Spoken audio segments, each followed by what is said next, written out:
Hey everyone, welcome to another episode of Chalk Talk. I'm your host, Colton Thomas. The finals are on their way. We're heading to the big game. But first, we will review our semifinal games. Then we'll take a look at playoff outlooks and prediction scorecards. Afterwards, we will look at our matchup for our big game, as well as predictions and top 5. So, let's roll into it. Game number 1, Outcasts versus Legends.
There you have it. Legends have punched their ticket into the finals with a 22-6 victory over the Outcasts. Legends had 153 yards through the air with 1 passing touchdown, 78 on the ground with 2 on the ground, 3 sacks and 3 caused turnovers. Outcasts had 41 passing offensive with 1 passing touchdown, 21 on the ground, and 1 caused turnover.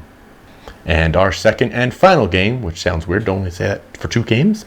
But anyways, Wolves versus the Ducks. Can the Ducks make their way into another championship? Or can the Wolves break through and make it to their first championship? Let's take a look.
In a battle, the Ducks plot a victory 28-26. The Wolves definitely did prove themselves that they were a championship team this year. Ducks got 55 yards through the air, 4 passing touchdowns, 53 on the ground, 2 caused sacks, 3 caused turnovers. Wolves had 83 yards through the air, 2 passing touchdowns, 117 yards on the ground with 2 rushing touchdowns, 2 sacks, and 1 caused turnover. There you have it. We reviewed all our games for this week, which is weird, really short. 2 games only. We'll only have 1 next week, really. Maybe 2, depending if we want to watch the exhibition game. But let's take a look at playoff outlooks and see how the playoffs have turned out. And there you have our 2022 spring playoffs. Ducks and Legends playing for the championship game, number 1 versus number 3. We'll see who comes out on top. It has been an exciting season for myself, John Jadden, and Candy Reed with predictions, so let's take a look at the prediction scorecards. Everybody got a perfect score of 2 correct games of 2 games. ChalkTalk got 32 points on the score, John Jadden 37, Candy Reed 41. On the season, ChalkTalk has 24, John Jadden has 27 in the lead, and Candy Reed 26, 1 game behind. ChalkTalk has 520 points on the season, John Jadden has 490, my mistake, and Candy Reed has 516. Remember, the scores you want lowest because it is the difference in your score pick per game. We're done with the semifinal weeks. We roll into the big one, the finals. Let's take a look at our finals schedule. Our matchup for the finals, we get 1 exhibition game, Reapers versus the Voodoos at 10 a.m. Then the big one, Legends versus the Ducks for the championship game at 11:30. Since John Jadden and Candy Reed did not give me picks for the Reaper Voodoo exhibition game, we will not be counting that. Though it would be fun to do one, give us 1 extra game to maybe pass up John Jadden and get a win. But we're only doing the championship game, so let's check out our predictions. ChalkTalk has the Ducks winning this one 20-12. John Jadden has the Ducks winning this one 16-13. And Candy Reed has the Ducks winning this one 26-22. Ducks sweeping the predictions. Can the Legends upset the predictions? We are all prepped for the final week, our championship game. But let's take a look at top plays.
That does it for this episode of ChalkTalk. I hope you've enjoyed it as much as I have. It's kind of a short episode because we only had 2 games to review and like 1 game to predict. So, real short. But next week will be even shorter. And I think I may do a top of the top plays. We'll do our last week's and the week previous, and we'll just do a big top of the top plays. Right? Top of the top plays. Right? Anyways, I hope you've enjoyed it as much as I have. It's been fun doing this. I got one more episode, and that'll be it. We'll review the championship game, and that's it. And then I've completed a full season of Chalk Talk. You're welcome, Scott and Gary. Well, that's all I've got. I'm Colton Thomas.